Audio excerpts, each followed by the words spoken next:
est dans un contexte économique et même politique qui peut parfois être plus ou moins compliqué. On sort du Covid, il y a eu des taux d'intérêt qui ont explosé. Donc j'imagine l'immobilier, il y a eu ça faisait peur. Bah, bien sûr. Ça faisait peur. Hein. Moi j'ai quitté un gros groupe, où là j'étais salariée, où je gagnais bien ma vie parce que j'ai été performante. Et je me lance dans la vie d'entrepreneur sur une période où les taux sont hauts. On voit que les promoteurs rencontrent des difficultés parce qu'ils ont du mal à distribuer leurs produits, parce que les taux de crédit sont hyper hauts. Enfin, c'était dans l'incertitude, mais... Bonjour tout le monde, et on se retrouve pour un nouvel épisode avec notre Julie. Julie qui est, comme on le dit dans cette émission, fait un focus optimiste. Et on aime bien se focaliser sur des profils, pour la plupart ils sont atypiques.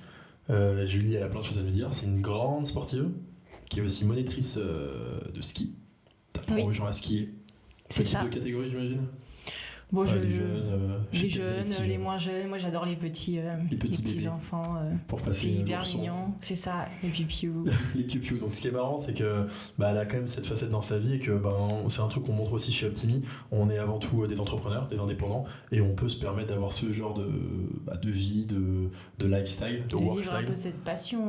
Ouais, voilà, parce que tu peux vivre, enfin, tu peux avoir ta passion à côté, ton job à côté. C'est ça. Voilà, c'est pas comme un job salarié, vous devez être là X jours dans l'année. Vous avez 5 semaines de congé. Parce que du coup, ça prend du temps, toi. Alors, pas énormément, mais du coup, le fait d'être indépendante, ça me permet un petit peu d'organiser mon emploi du temps comme je le souhaite moi et pas comme on me l'impose. Comme l'impose, donc j'ai toujours cette possibilité de gérer mes clients quand je suis à l'ESF. Je travaille que le matin, je gère mes clients l'après-midi, mais sinon... Donc d'où l'intérêt d'être entrepreneur, on y reviendra de toute façon. Et deuxième point, sur cette chaîne en podcast, c'est la première. Ils sont quand même... alors ils sont moins nombreux que Optimi Conseil. Je rappelle, chez Optimi Conseil, on va faire majoritairement de l'assurance et de la gestion de patrimoine, du placement. On a une branche qui est Optimi Invest, qui a été poussée par Taylor, que tu connais bien. Très bien. Voilà, et Taylor a sa petite équipe spécialisée sur l'invest, dont Julie fait partie. Donc voilà, Julie va nous parler aussi qu'est-ce qu'ils font en invest. Invest, on l'a appelé comme ça, mais on fait principalement de l'immobilier avec des dispositifs qui peuvent être du LMNP, du Malraux. On y reviendra. Elle va tout nous expliquer, Julie. Et puis déjà, on va la laisser se présenter, même si on a compris qu'elle faisait un peu de ski. Bonjour Julie. Bonjour, moi c'est Julie.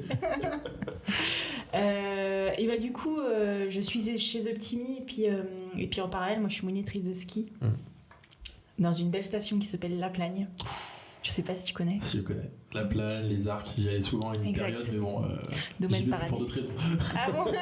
Des raisons sentimentales. D'accord. Pourtant, belle station, c'est une très belle station. Moi, j'ai grandi là-bas, j'étais à l'école là-bas, j'ai fait du ski depuis que je suis toute petite à La Plagne. Du coup, dans la continuité, je suis devenue monitrice de ski. C'est ça. T'as toujours fait du sport, à part le ski, ou ça a été le ski ton sport numéro 1? En général, quand on se lance dans le ski, quand on est jeune, on peut faire que ça, parce que on est tous les jours en déplacement, on est souvent à l'étranger, tous les week-ends au ski, tous nos mardis, tous mercredis après-midi. Est-ce que t'as fait de la compète? J'ai fait beaucoup de compétitions, ouais. Ah ouais. Donc beaucoup à l'étranger. On partait l'été dans des dômes, par exemple aux Pays-Bas, en Allemagne. Parce que l'été on peut skier dans ces pays, ouais. Putain, c'est ouf. C'est un peu comme dans le Dubai Mall, je sais pas si t'en as toujours entendu parler, de la station de ski dans le centre commercial, un gros frigo. Je suis allé voir, Voilà. Et du coup, c'est pareil en Allemagne, aux Pays-Bas. C'est des pistes intérieures. Exactement, on a un télésiège ou des tire-fesses, et puis on va skier le matin ou toute la journée quand on veut. Parce qu'à Dubaï, ils ont ça, mais la piste, elle est pas ouf, quoi. Là, en général, en général, il y a que des skieurs, des compétiteurs où là c'est vraiment adapté à la compétition pour s'entraîner en slalom, en géant. Donc ils vous mettent quand même des pistes comme ça. Ouais. Après, c'est aussi bien de s'entraîner sur des pistes bleues. Mais c'est quand même bizarre, quoi. Ouais, c'est bien aussi, mais donc, voilà. Le ski, mais c'est-à-dire que jamais de VTT l'été. Enfin, ça a toujours été ski à fond. Quand on faisait notre prépa physique pour le ski, on faisait beaucoup de VTT. C'est le sport de montagne. Ouais. C'est ça, beaucoup de randonnées. Alors comment une sportive qui vient de la montagne a fait pour se retrouver dans un secteur d'activité plutôt, alors je vais pas dire qu'il est urbain parce que c'est un peu, enfin ça touche c'est un peu de partout, mais ça reste très financier, très assurantiel, investissement. Comment t'as fait pour te retrouver là-dedans? Et bah tout simplement, moi quand j'ai fini mon bac du coup, où là j'ai passé mon bac en parallèle de mon cursus de monitrice de ski. C'était quoi, sport-études? C'était sport-études, ouais, c'est ça. Au lieu de faire mon lycée en 3 ans, j'avais fait en 4 ans. Pour pouvoir avoir tout l'hiver être disponible pour enseigner le ski, pour ma pratique du ski. Et bah à la suite de ça, je me suis dirigée vers l'immobilier. Je sais pas, j'avais toujours un petit attrait par l'immobilier. J'avais fait mon BTS immobilier, c'était super bien passé. J'avais travaillé dans des agences immobilières. Puis au final, ce qui me manquait un petit peu, ce qui me plaisait du coup dans ce BTS profession immobilière, c'était toute la partie financière, toute la partie fiscalité qu'on n'abordait pas tellement à nos clients, parce que quand on faisait une visite à un client, on parlait un petit peu de ses finances, notamment du crédit, mais ça allait pas plus loin, quoi. C'était toute la partie du notaire le notaire qui s'occupait de tout ça, et c'est ce qui me manquait un petit peu, cette frustration. C'est pour ça qu'après, à la fin de mes études de BTS, je me suis spécialisée un petit peu dans la fiscalité, dans l'immobilier, la fiscalité, du coup, tout ce qui est assurantiel, placement, donc ouais. T'as fait tes études en alternance? Ouais, j'ai fait mes études en alternance, 3 ans d'alternance. C'était une bonne idée ou pas? Je sais pas pour s'il y a des jeunes qui nous regardent, moi j'ai pas fait d'alternance, donc je peux pas dire si c'est une bonne ou une mauvaise idée, mais... Alors je pense que c'est la meilleure des idées, meilleure des idées qu'on puisse faire, parce que du coup on allie un petit peu cette expérience professionnelle et les études, ça nous permet, je pense, quand on a fini nos études, de sentir un petit peu plus à l'aise dans le monde du travail, parce que moi j'avais beaucoup d'amis qui avaient fait simplement des études classiques à la fac, et puis quand ils se retrouvent un petit peu dans le monde du travail, ils sont un petit peu pas perdus, mais ça fait quand même un changement assez bizarre. Tu quittes l'école, tu sens vraiment que c'est pas la même réflexion, c'est pas les mêmes enjeux. C'est exact. Et tandis qu'en alternance, il y a aussi ce côté financier, parce que du coup on travaille, donc on gagne notre vie, on peut avoir un peu une vie, on dépend pas de nos parents comme on peut l'avoir souvent, mais ouais, c'était génial. J'imagine t'as rencontré quelqu'un que je connais chez un grand groupe dans lequel t'as évolué, qui s'appelle Taylor. C'était tout de suite ton patron, Taylor, à ce moment-là, ou pas? T'es rentré, c'est lui qui t'a recruté? C'est ça. Ouais. J'ai cherché une alternance à la suite de mon BTS, je savais que j'aimais bien la gestion de patrimoine. Toutes ces parties financières, ça m'avait plu dans les cours de gestion à l'époque en BTS, et j'avais mis une annonce sur LinkedIn un soir à 20h, pour te dire l'anecdote, c'est ça.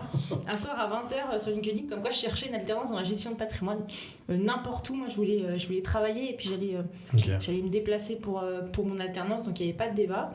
Et 2 heures plus tard, je reçois un message de Taylor un soir en me disant écoute, est-ce que ça te dit, ton profil m'intéresse, est-ce que ça te dit de faire un entretien? Et puis l'histoire a démarré. Et puis l'histoire a démarré. Je crois qu'on s'est même vu le lendemain de notre message pour faire un entretien. C'était où ça? À Annecy. Ouais, ok, donc lui il était déjà basé. Il était déjà basé à Annecy. Parce que je crois qu'il venait de Troyes, lui, non? C'est ça, il venait un petit peu du haut de la France. Il avait déménagé du coup pour ce projet un petit peu professionnel de reprendre une agence. Et puis il cherchait à staffer son équipe. Il s'est dit pourquoi pas une alternante pour staffer son équipe, et puis on a fait cet entretien, et puis j'ai commencé 2 mois après, quoi. Et en tant que sportive, du coup t'as le côté aussi compétitrice? T'aimes bien la compète? Oui, j'adore ça. T'aimes bien la performance? Ouais. Et t'as retranscrit ça dans le boulot? C'est ça. T'as une petite stat que t'as faite, je sais pas, t'as eu un top, un podium, n'importe quoi? Allez, de manière modeste, dis-nous combien t'as fini, c'était ta première année? En fait, moi, ce qui s'est passé pas chez Quintessence, mais bon. C'est cité, voilà. Ce qui s'est passé dans ce gros groupe, c'est que moi, je suis arrivée là-bas, et au final, j'ai un peu galéré ces 6 premiers mois. Je sortais de mes études, en fait. J'avais pas beaucoup travaillé. Mais tes études te servaient dans ton quotidien? Dans ce groupe ou pas? Bien sûr, c'était 100%, ça collait 100% à ce que je faisais. Parce que ça, c'est pas toujours évident. C'est pas toujours évident. Ça collait 100% à ce que je faisais à l'école. Et puis ces 6 premiers mois, c'est pas qu'ils se sont mal passés, parce qu'ils se sont bien passés, mais j'y arrivais pas. Enfin, je travaillais, j'arrivais jamais à convaincre mon client. Je lui expliquais, il me disait oui, c'est bien ce que tu m'expliques, et puis on va le faire ailleurs. Et j'avais du mal à concrétiser cette vente-là. Okay. Et je sais pas, au bout de 6 mois, j'ai eu un déclic, et là c'est parti. Et puis mais t'as pu identifier qu'est-ce qui bloquait ou pas? C'était moi qui bloquais. Hein. Je pense que la confiance en moi, on parle ça souvent devait se retranscrire. Ouais, on parle souvent du syndrome de l'imposteur. Ouais. Je me suis dit, voilà, elle est encore en études, parler de gestion de patrimoine à des clients, je suis pas hyper légitime, alors que pas du tout en fait. Et c'est un vrai sujet, enfin, juste pour ça, parce que tu vois, j'en ai parlé même avec Pierrick. Pierrick a été gestionnaire de patrimoine à 22 ans. Et donc moi, j'essaie de me transposer quand moi j'avais 22 ans, est-ce que je me serais vu vendre de la gestion de patrimoine à des gens qui ont clairement l'âge de mes parents, c'est ça. qui ont plus d'expérience, et tu te dis, est-ce que je peux être légitime ? C'est ça. Et ça peut être... même moi, je l'ai vécu sur ma première boîte. Ma première boîte, c'était une agence de com. Est-ce que je suis légitime à des gros patrons qui ont 20 ans d'expérience, moi j'ai 6 mois d'expérience, je viens d'arriver, beaucoup de bonnes intentions, beaucoup de nouveaux outils, de nouvelles méthodes avec une bonne équipe, etc. Mais tu te confrontes quand même c'est ta crédibilité que tu mets en avant. C'est ça, et du coup ça se ressentait, je pense que les clients le ressentaient, alors... Ça leur donnait pas envie de concrétiser ou d'aller plus loin, ouais. Pas forcément de pas envie, c'est que j'étais sympa, mais du coup ils le faisaient pas avec moi. Ouais. Donc ils le faisaient quand même en plus. Bon, ça dépendait, mais voilà, j'avais ce blocage-là et je pense que c'était réellement moi, ma posture devant mon client. Taylor, il t'a aidé là-dessus Enfin, oui, il m'a beaucoup... En fait, Taylor, il m'a jamais lâché, même si j'y arrivais pas au début, il m'a jamais lâché parce que j'étais toujours à fond. C'est-à-dire que peu importe que j'y arrivais pas, j'étais toujours la première avec mon nombre de rendez-vous devant moi, j'étais toujours... au max du boulot que je peux faire. En fait, j'arrivais juste pas à concrétiser. Okay. Et je sais pas, c'est une discussion, je sais plus, autour d'un café apéro. Ou quoi. Voilà, peut-être un apéro, une bière. Un café. C'est ça. Les moniteurs de ski, on vous connaît. On fait une bonne descente et on parle pas de piste. C'est vrai. Mais du coup, je pense que c'est une discussion autour d'une bière. Et je me suis dit, mais en fait, j'ai eu un déclic. Je crois que même ce jour-là, je me suis mis à pleurer, mais j'y arrivais pas. Qu'est-ce qui se passe T'as voulu abandonner ou pas ? Non, jamais. T'as jamais eu cette sensation de dire je vais lâcher, je vais faire autre chose Non, parce que je sais pas, mais tu vois, j'y pensais ce matin en venant et je me disais pourquoi j'ai jamais abandonné. En fait, je sais pas, mon père il m'a toujours dit quand tu commences quelque chose, tu finis. Donc, donc tu vois, j'ai commencé là, je finirai en fait, jusqu'à ce que je puisse plus. Que j'y arrive vraiment plus, quoi. Ouais, ou que t'aies d'autres aspirations, que t'aies un truc qui t'attire plus que... Voilà. Ou que je me rende compte que ça me corresponde pas, ça c'est un autre sujet, mais quand tu commences quelque chose qui te plaît, tu vas jusqu'au bout. Tu t'arrêtes pas la première difficulté. Non. C'est peut-être pour ça que du coup t'as ce côté compétitrice, alors pas compétitrice pour écraser les autres, mais compétitrice sur tu t'arrêtes pas. Ah bah non. Y a pas d'excuse, je vais au bout, quoi.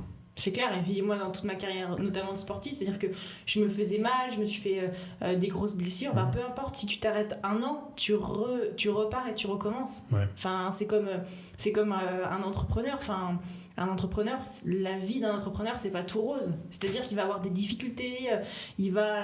ça bouge.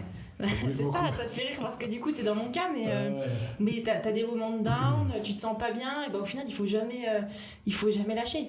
Il faut être à l'aise avec l'incertitude en fait. C'est que t'as le côté incertain en permanence et tu te dis tu peux crever à n'importe quel moment. Alors c'est un grand mot parce que des fois t'as des phases ça va mieux que d'autres, mais tout dépend de toi en fait. C'est ça. Et puis cette incertitude, je sais pas comment tu la vis toi, mais moi je l'ai toujours cette incertitude, mais en fait c'est un petit peu ça qui me... on peut pas la supprimer. Qui me fait vibrer, c'est-à-dire que...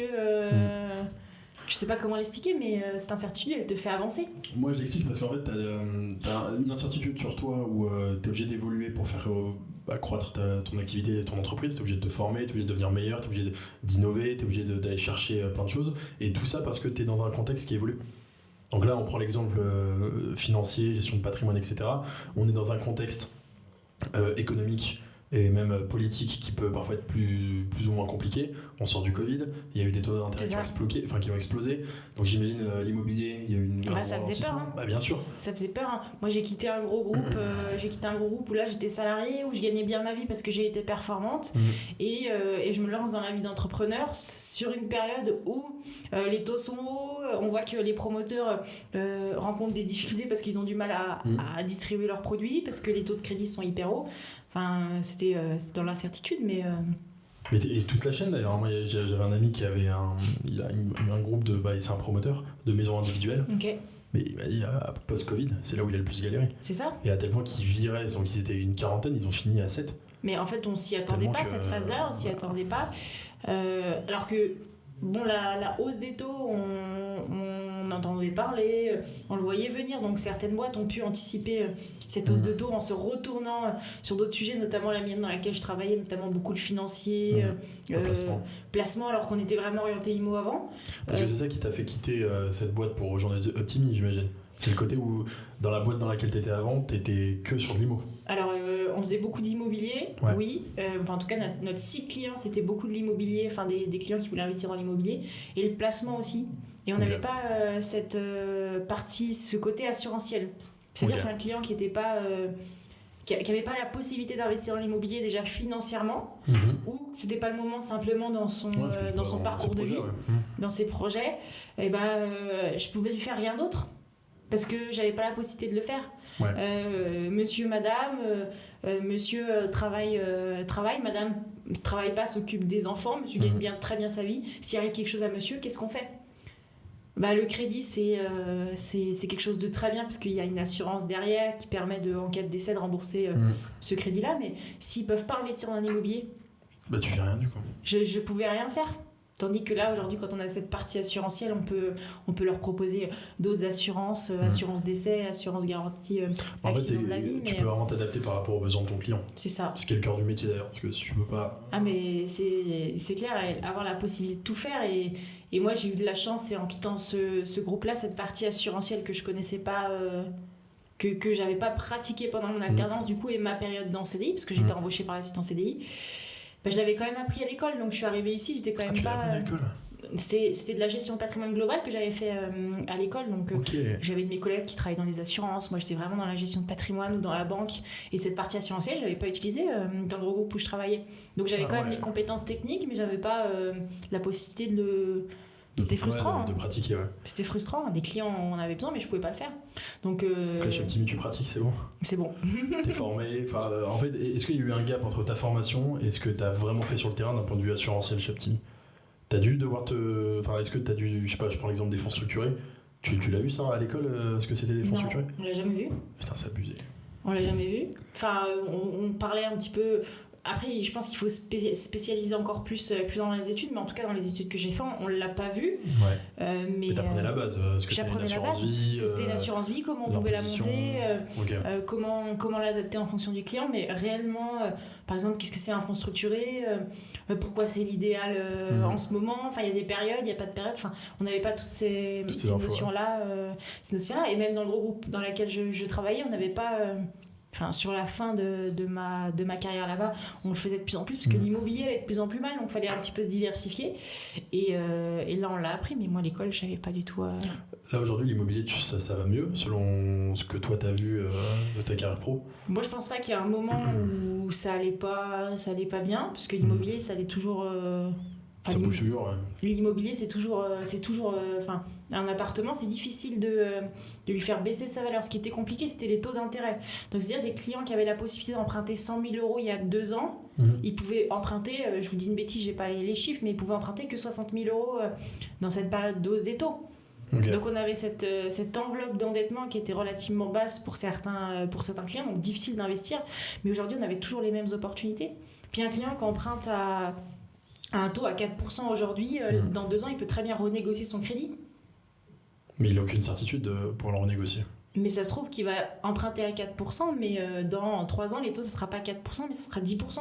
Et là, il aura fait une belle opération. Ouais, par rapport au futur. Ok, d'accord. Ouais. Donc, on a cette incertitude de est-ce que ça va baisser, est-ce que ça va augmenter. Donc, en fait, c'est jamais le bon ou le mauvais moment dans Exactement. Il y a toujours une opportunité à faire, c'est qu'une question de taux. C'est ça, c'est qu'une question de taux, et le taux, moi ça me dérange clairement pas, parce que s'il augmente, tant mieux, on a emprunté au bon moment. S'il baisse, écoutez, là, on peut le renégocier. D'accord. Donc en fait, t'es jamais perdu, t'es jamais enchaîné comme ça, quoi. Bien sûr que non. Et puis là, aujourd'hui, moi, je trouve qu'on rentre dans une période qui est plutôt intéressante, parce que des clients ont peur encore un petit peu d'investir dans l'immobilier, parce qu'ils se disent à 4%, c'est élevé, c'est cher. Mais du coup, on a de plus en plus d'offres et on a des belles opportunités qui sont devant nous, qu'on n'aurait pas eu si les taux étaient à 1%, que tout le monde voulait investir à ce moment-là, et que tous les lots d'un promoteur étaient partis en 1 heure parce que les taux étaient intéressants. Quand tu parles de bonne opportunité, c'est en prenant en compte le coût du crédit, j'imagine ? Ou pas forcément ? Pas forcément le coût du crédit, je parle plus d'un appartement rentable, enfin acheter j'aime pas le mot rentable, mais une belle On offre. va parler de rentabilité. En fait, c'est ce qui me fait, enfin c'est pas ce qui me fait rire, mais là où je vais avoir ton point de vue, et ça peut être pas mal pour ceux qui nous regardent, c'est moi l'immobilier je le connais de loin, mais plus je le connais d'internet. Et en fait, dès que tu tapes le mot immobilier sur Google, tu te fais spammer par tous les mecs qui te vendent une formation sur l'immobilier. Et puis tu vois des vidéos sur Instagram, sur YouTube, comment se sortir 600 euros de cash flow, par mois, c'est hyper facile. Ça se fait en 8 mois, sans diplôme, sans expérience, sans sans ça, parce que tu as acheté un truc que tu l'as retapé. En fait, quand ils t'expliquent ça sur le papier, ça paraît hyper simple. C'est hyper simple. Bien et sûr. tu dis, j'ai envie de le faire tout seul, et que ça n'a aucun intérêt de le faire avec un professionnel. Là, la question que j'ai envie de te poser, c'est quoi la différence entre le faire tout seul, sur quelqu'un qui va avoir du coup une publicité sur Instagram de quelqu'un qui se dit le faire en marchant bien ou ce que tu veux, et de utiliser, vraiment investir dans l'immobilier moi quand je le vois et qu'on me l'explique, j'ai l'impression que c'est deux choses qui n'ont rien à voir entre celui qui va acheter son bien tout seul et celui qui va passer par exemple quelqu'un comme toi avec des dispositifs. Donc si tu as toi des exemples sur les dispositifs que tu as déjà utilisés, les intérêts pour tes clients, parce qu'on parle de dispositif mais c'est du dispositif fiscal. C'est ça. Donc à quoi ça sert concrètement, tu vois? Et pas forcément un dispositif fiscal, mais tu vois, par rapport à ce que tu as dit tout au début, c'est que ces clients-là qui ont vu des vidéos sur les réseaux sociaux et qui se sont lancés dans l'immobilier un petit peu tout seuls, c'est souvent ces clients-là que je récupère parce qu'ils se retrouvent avec un appartement sur le dos qui leur coûte plus cher que ce qu'ils avaient prévu parce qu'ils n'avaient pas tout anticipé. Et j'ai des clients. Genre quoi? Qu'est-ce qu'ils ont pas anticipé? Tout un tas de charges derrière. Par exemple, on a tous entendu parler d'un ami qui nous dit j'ai acheté un appartement, j'ai 600 euros de crédit, puis j'ai 620 euros de loyer. Ouais, donc, j'ai 20 euros de cash flow. Je gagne 20 balles tous les mois, je peux recommencer quoi. C'est ça. Okay. Mais c'est pas ça en fait l'immobilier, parce que derrière tu as des impôts, des impôts sur le revenu, des prélèvements sociaux, parce que la fiscalité immobilière c'est c'est l'impôt le plus important en France, c'est-à-dire que vous êtes le plus taxé quand vous faites un investissement immobilier. Les revenus locatifs sont les plus taxés de France, parce que derrière vous avez les prélèvements sociaux, environ 17,2%, et puis derrière vous avez aussi votre impôt sur le revenu, votre tranche marginale d'imposition. Puis t'es propriétaire, donc taxe foncière aussi. Exactement, la taxe foncière, tu as des charges d'écopropriété. Certes, tu peux en récupérer une partie au locataire, mais moi je vous parle de mon propre cas perso, et puis ça nous est arrivé avec mon compagnon, c'est qu'on a acheté un appartement et puis on n'avait pas anticipé toutes ces choses-là avant que je rentre dans le métier plus concrètement. Et au final, quand tu calcules tout, pour l'anecdote, moi on avait 780 euros de crédit et 890 euros de loyer. Donc on avait quand même 110 euros en plus par mois. Mais quand on calcule la taxe de foncière, quand vous calculez les impôts que ça nous a généré, les charges de copropriété, au final notre appartement il nous coûtait 500 euros par mois. Ah oui, donc tu devais faire un effort d'épargne de 500 euros. Mais moi je n'avais pas calculé tous ces sujets-là. Donc 500 euros par mois pendant 20 ans, au final j'ai mis plus d'argent. Plus d'argent que ce que je vais récupérer dans 20 ans une fois que j'aurai fini mon crédit, sans parler de mon appartement qui va prendre de la valeur ou ça on peut pas l'anticiper. Sur le long terme tu capitalises, mais c'est-à-dire pendant 20 ans tu te dis que tu dois mettre 500 balles dans cet investissement si tu veux le conserver. C'est ça. Et mon cas perso, et puis j'ai le cas de mes clients, c'est pratiquement qui ont fait des investissements comme ça, c'est pratiquement que ça. Alors souvent, et ça il y en a très peu, mais ils en ont conscience qu'ils mettent un petit peu d'argent, mais ils n'ont pas conscience de combien. C'est-à-dire que si on fait un calcul, et j'ai des clients qui me disent j'ai acheté un appartement 120 000 euros et qui met 450 euros par mois, 500 euros par mois dans cet investissement, quand vous calculez sur 25 ans, vous avez mis beaucoup plus à la fin que le prix de l'appartement. Oh putain. Et donc la différence avec ça et du coup des produits comme toi, nous l'idée c'est que déjà l'investissement immobilier, on ne peut pas faire le même pour n'importe qui, parce que la situation fiscale, la situation de nos clients, elles sont pas, les situations sont différentes. C'est-à-dire qu'un investissement, je vous dis une bêtise, en LMNP, une résidence classique où vous allez acheter un appartement, avoir des loyers de manière simple, ça peut coller à une certaine catégorie de personnes. Mais puis à d'autres, vous rencontrez des clients qui ont 50 000 euros d'impôts par an. Là, il faut peut-être trouver un autre dispositif, parce que du coup, on va utiliser ce levier de l'impôt pour pouvoir faire un investissement monument historique, un investissement Malraux, pour pouvoir réduire un petit peu leur pression fiscale. Et cette réduction de pression fiscale, ça va venir financer un petit peu... Il y a des grandes tendances par dispositif, genre le LMNP, à quoi ça sert majoritairement, le Malraux, le Pinel, le monument historique. Dans quel cas tu fais un monument historique par exemple ? Des clients qui payent beaucoup d'impôts. Donc ça permet de réduire l'imposition. Ça permet de réduire l'imposition. Vous avez une enveloppe travaux. Quand on achète un monument historique, et moi j'adore ces types d'investissements parce que vous achetez un beau bien dans un... Je savais pas qu'on pouvait, d'ailleurs, c'est ouf. C'est fou, hein. mais beaucoup des clients, quand je leur présentais ça, quand ils étaient dans ce cas-là, ils me disent mais comment... Enfin, je savais pas qu'on pouvait faire ça. On parle de quoi ? C'est un château ? Ça peut être un château dans la banlieue parisienne, ça peut être une caserne militaire dans le centre de Clermont-Ferrand. Ah ouais.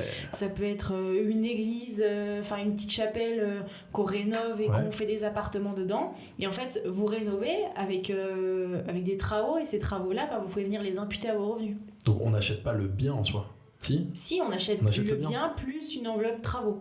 D'accord, et c'est l'enveloppe travaux qu'on vient enlever de ses revenus. C'est ça, vous achetez ce qu'on appelle une part de foncier. Ouais.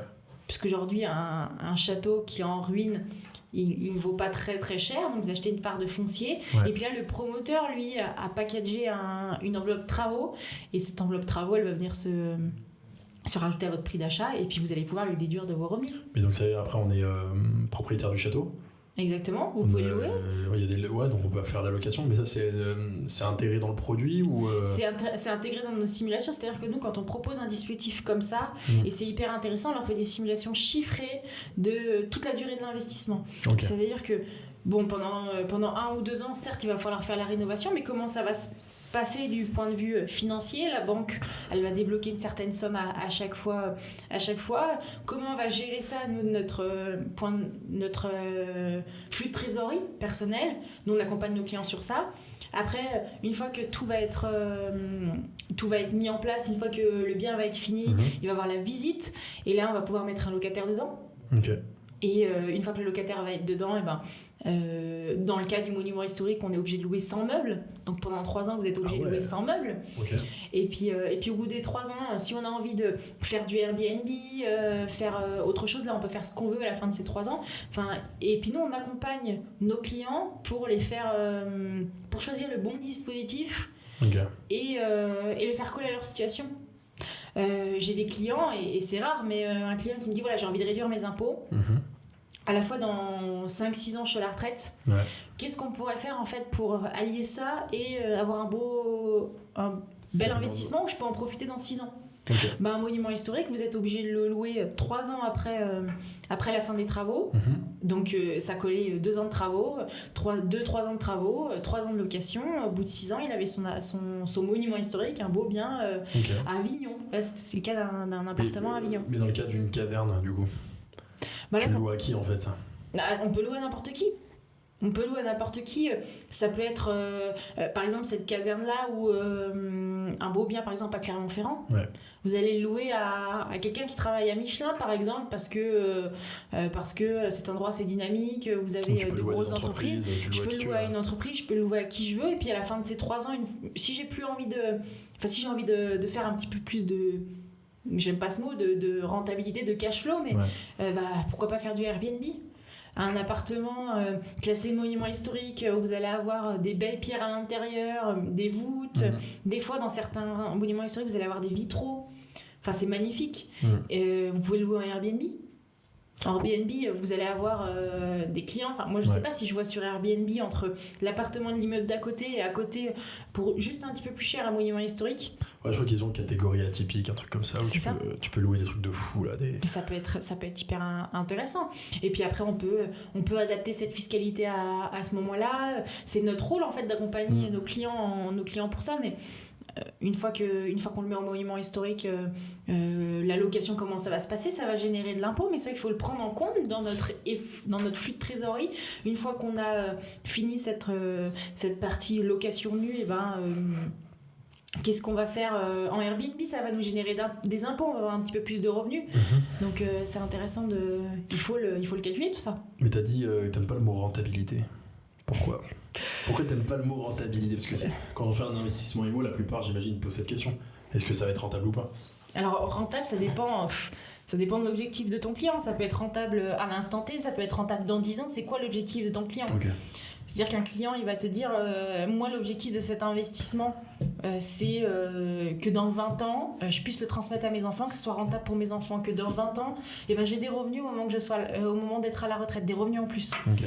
Là, cette rentabilité, le but, c'est d'avoir une rentabilité dans 20 ans. Donc, on va faire un effort d'épargne un petit peu pendant cette période des 20 ans pour pouvoir financer ce bien, et puis après on va avoir une belle rentabilité à la fin. Mais c'est quand même possible de se dire je vais investir dans l'immobilier et tout de suite que ça me fasse tout de suite du revenu complémentaire.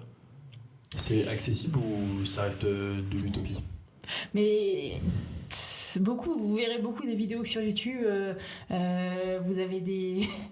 J'achète mon bien tout de suite, 1500 euros de cash flow net, tout de suite, gagner un SMIC en une opération immobilière. Mais au final, quand vous calculez tout, c'est pas...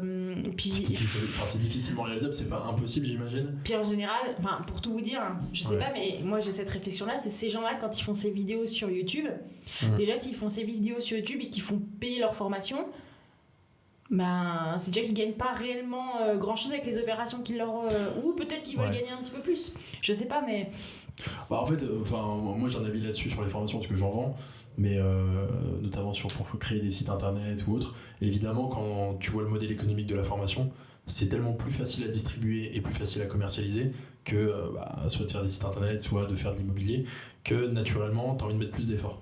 Et il y a beaucoup de formateurs qui de base avaient un métier où c'était pas les meilleurs, loin de là, mais ils sont pédagogues et du coup ils lancent une formation et ça commence à prendre. Et le problème de l'immobilier, c'est que c'est tendance. Enfin, c'est pas que c'est tendance, c'est que moi je trouve que ça fait depuis 2015-2016 où il y en a 2-3 qui en ont parlé.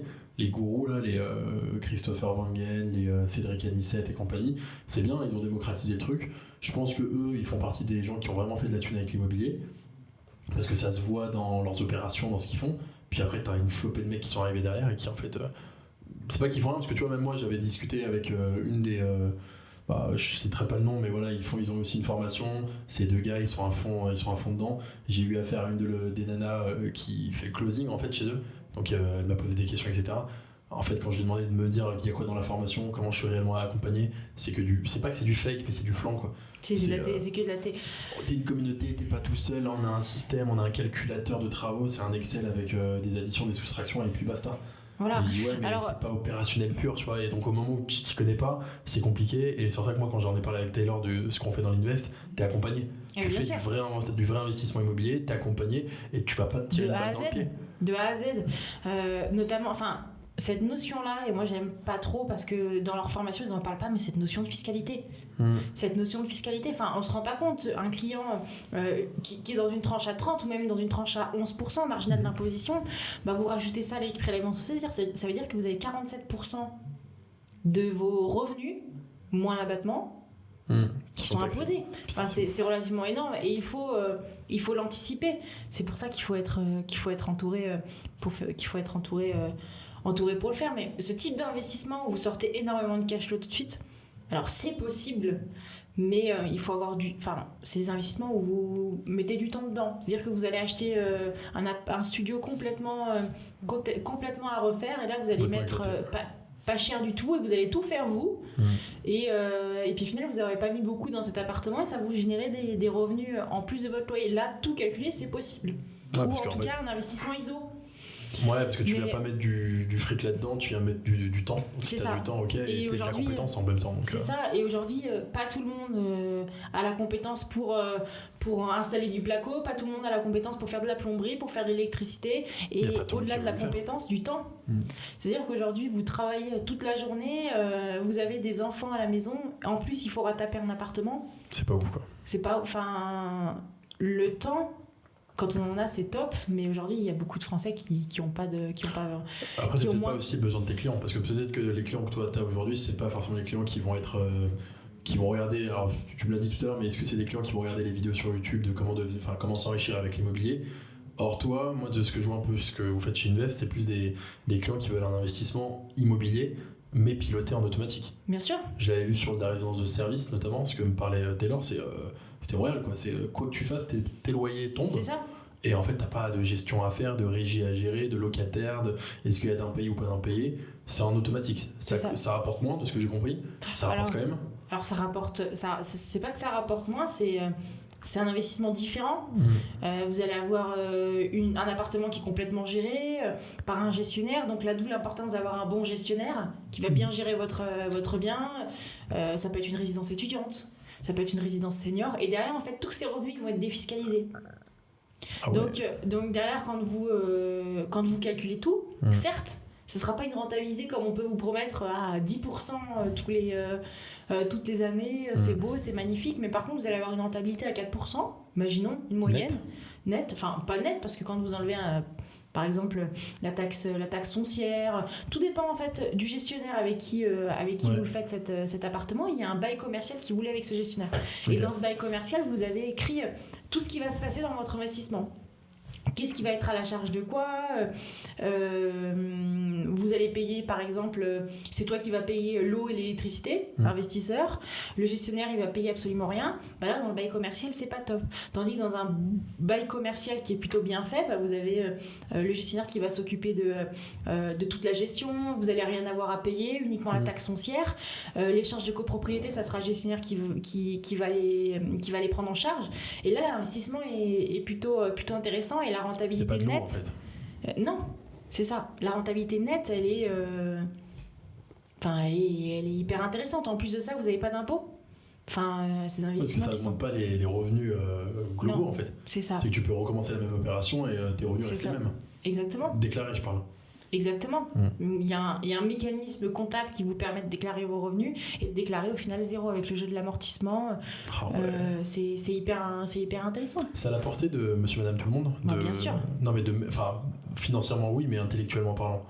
Est-ce que c'est à la portée de n'importe qui de dire tiens, aujourd'hui, je vais me faire un petit Malraux parce que je sais qu'avec ça. Je vais me faire un petit LMNP, je vais me faire un petit Malraux. Ouais. Non, parce qu'au final. Il n'y a pas d'éducation. Au-delà, c'est quand même un investissement où il faut tout calculer. Vous allez devoir faire une demande de crédit. Il faut de la compétence, quoi. Il faut avoir de la compétence, de la demande de crédit. Qu'est-ce que.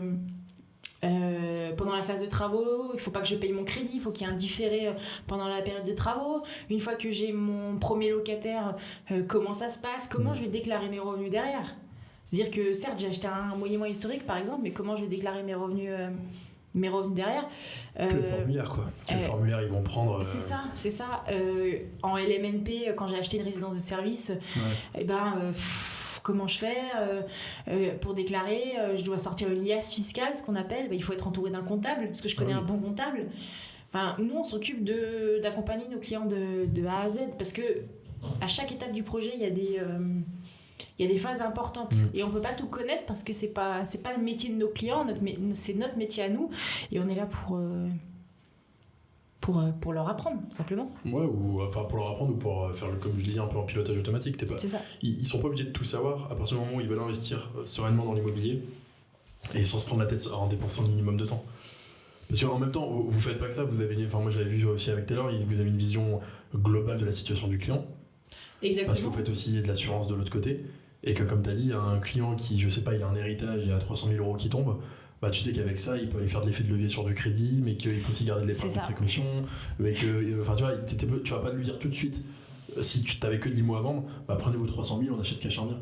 Exact. Alors qu'avec ça, tu peux dire, on peut peut-être taper 2 crédits pour acheter deux biens. Exactement. Avec 2 cycles différents qui collent à vos objectifs moyen terme, objectifs long terme. C'est ça, tout dépend des objectifs du client. C'est-à-dire qu'un client qui a 300 000 euros sur son compte courant, qui n'a pas forcément besoin d'en avoir l'utilité tout de suite, là on va monter une stratégie différente. Ça peut passer par de la stratégie, on va dire, assurantielle, pour en transmettre une petite partie, et ça peut passer par de la stratégie immobilière, avoir des revenus complémentaires défiscalisés ou capitalisés.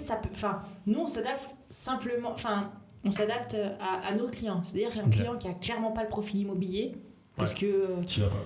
Non. Pas t'y vas, mais pas pour l'immobilier. Et je peux lui monter une stratégie qui est adaptée. Ça peut passer par de l'assurance vie, ça peut passer par l'assurance garantie accident de la vie, ça peut passer par des mutuelles. Donc ça, c'est des choses que tu pouvais pas faire dans ton ancienne boîte. Non, je pouvais pas le faire. Parce que c'était que de l'IMO, donc forcément t'avais pas que de l'IMO et du placement, et puis on avait des super projets immobiliers, on avait des superbes offres financières de placement, mais c'était cette partie-là moi en tout cas, qui me frustrait. Je pense qu'il frustrait un petit peu mes collègues aussi. Ouais, mais tu m'étonnes. Donc là maintenant tu peux tout faire. Maintenant je peux tout faire, c'est ça. Et puis ce qui est top avec Optimi, c'est-à-dire que moi au départ j'étais pas hyper au fait de tout ce qui était assurantiel. J'avais la partie technique, mais toute la partie on va dire derrière terrain, parce que il y a bien la partie technique, mais bon il y a la partie terrain derrière, et puis moi j'avais toujours là mes collègues qui étaient là pour m'aider, pour m'accompagner, de A à Z, donc c'est ça qui était top. C'est ça qui est fou, parce que je le vois aussi chez t'es pas la seule à me le dire, où vous avez tous cette sensation, ce qui est normal parce que c'est le cas, vous êtes indépendant, vous êtes entrepreneur, mais il y a ce côté un peu société où t'as pas l'impression d'être avec des collègues de travail, t'as l'impression d'être avec ton petit groupe d'entraide, d'amis, où en même temps t'es pas obligé d'être copain avec tout le monde, mais tu sais qu'il y en a qui ont certaines compétences plus que d'autres, tu peux aller les solliciter, vous envoyez du business. Exactement, quelqu'un qui n'est pas hyper à l'aise sur l'immobilier, éventuellement il peut m'appeler, et puis moi je lui donne des conseils, et puis on va voir le client ensemble. Et quelqu'un qui adore l'immobilier mais ou les fonds structurés mais qui aime pas tout le reste, elle te les envoie aussi. J'ai une personne en tête pour le coup. Est-ce que ça s'appelle pas Christelle? Si. Elle m'a dit qu'elle t'envoyait beaucoup de business.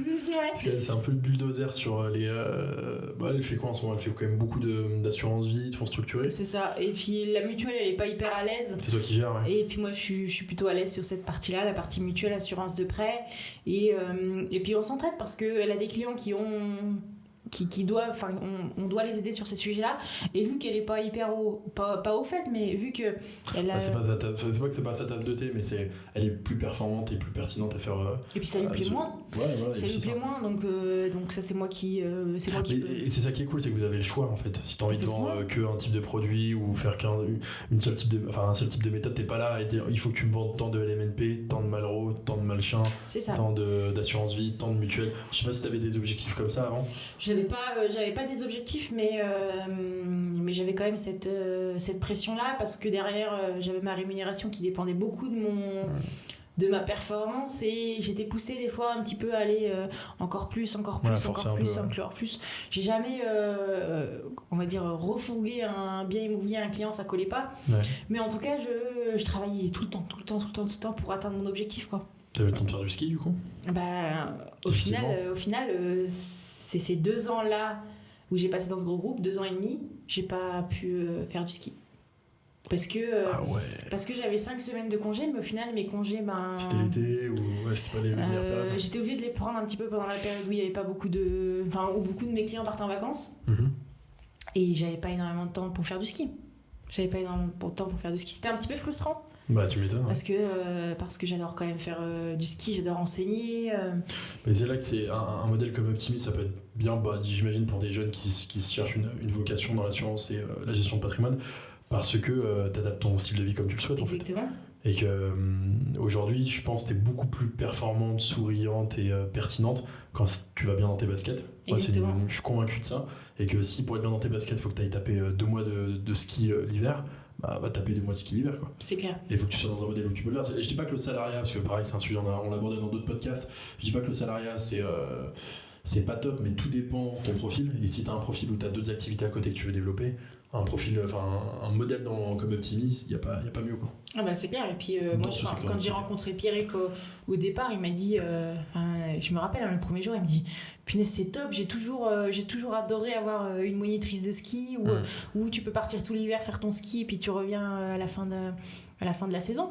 Alors moi c'est pas mon modèle que j'ai choisi, mais si je veux faire une semaine de ski pour pouvoir enseigner parce que c'est ma passion et parce qu'à ce moment-là j'en ai besoin, tu demandes pas la permission, quoi. Je demande pas la permission, je fais ce que je veux, je règle les tâches que j'ai envie de régler avant de partir, et puis je peux les régler aussi pendant.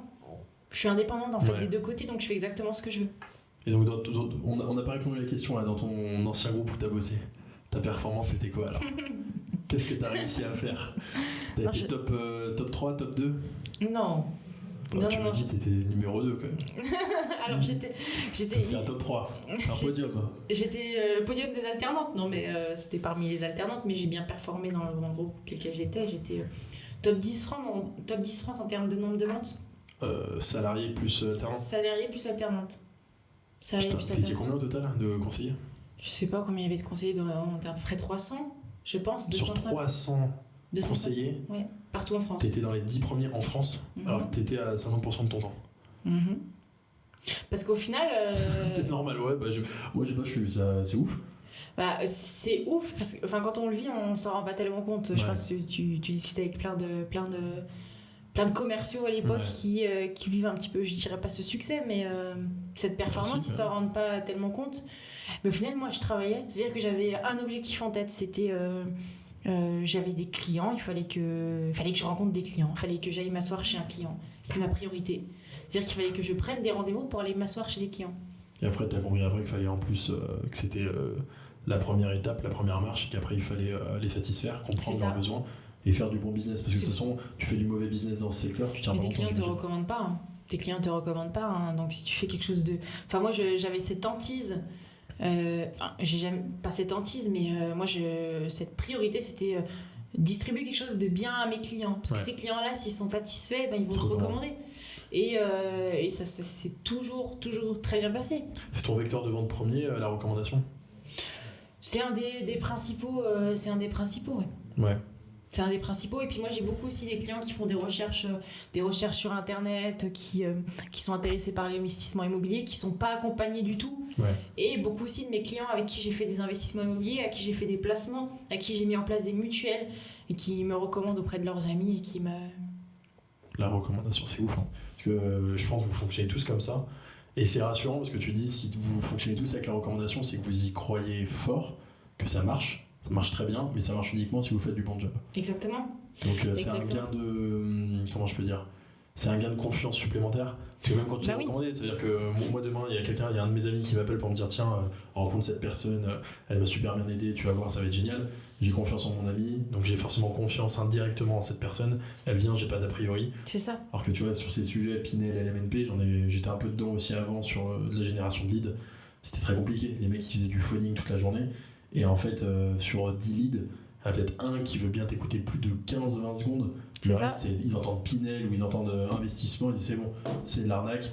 Parce qu'il y en a plein qui les appellent,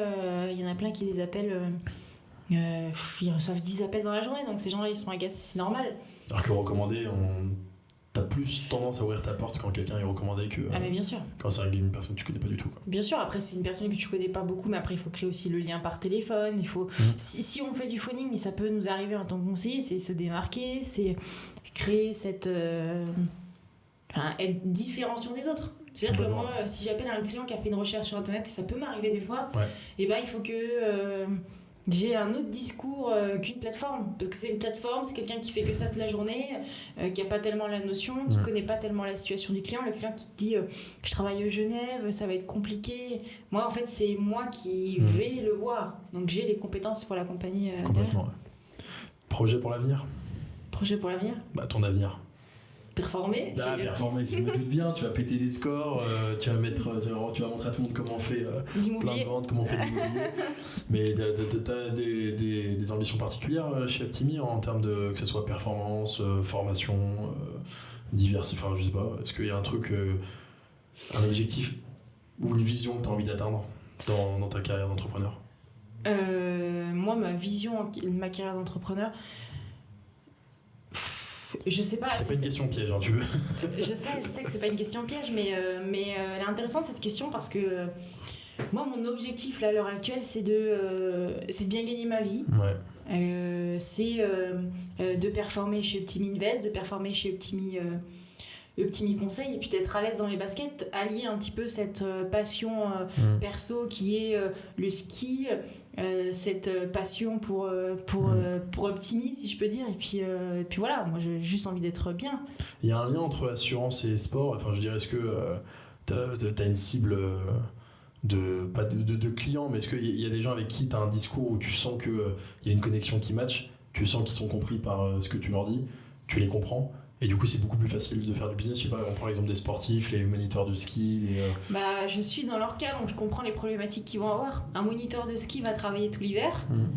Et l'été, il va avoir moins de rentrée d'argent que l'hiver, il en a. Ouais. Donc cette notion de trésorerie, moi, je la vis en fait au quotidien. Donc je sais accompagner ces clients. C'est un exemple, ou un autre exemple, c'est-à-dire qu'un moniteur de ski, aujourd'hui, s'il se pète un genou, il peut plus travailler. Ouais. Je l'ai vécu, donc je sais quoi faire, comment me protéger au cas où il y a L'invalidité, de la l'invalidité, maladie, où il y a un accident, par exemple. Avec toutes les notions de prévoyance, ça c'est hyper intéressant. Et puis aussi, il y a cette notion qui me paraît primordiale chez les moniteurs de ski ou chez les sportifs, c'est la retraite. La retraite, on est indépendant, beaucoup de moniteurs de ski. Pense pas à la retraite. Pense pas à la retraite, je suis jeune toujours, mais j'étais encore jeune à l'école de ski. La retraite, c'était clairement pas.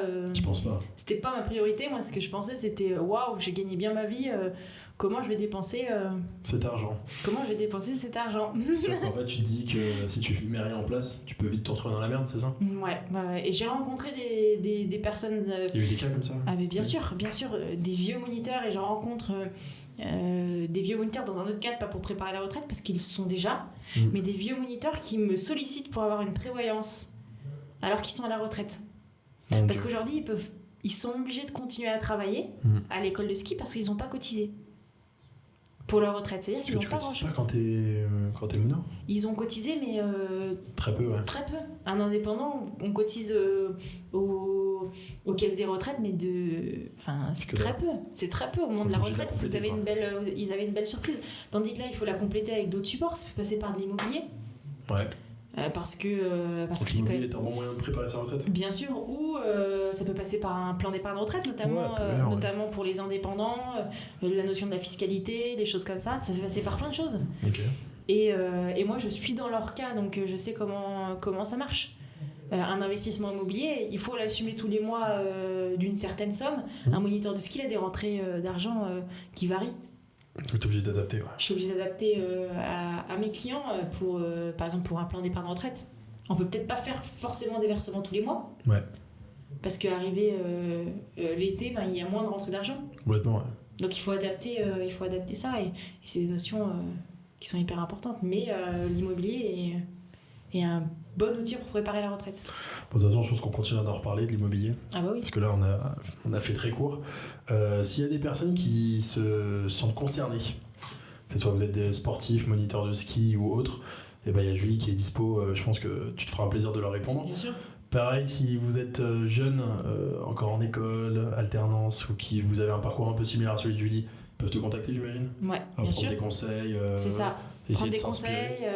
Conseils sur comment faire le choix de ses études, trouver une bonne alternance, trouver ce qui nous plaît. C'est clair.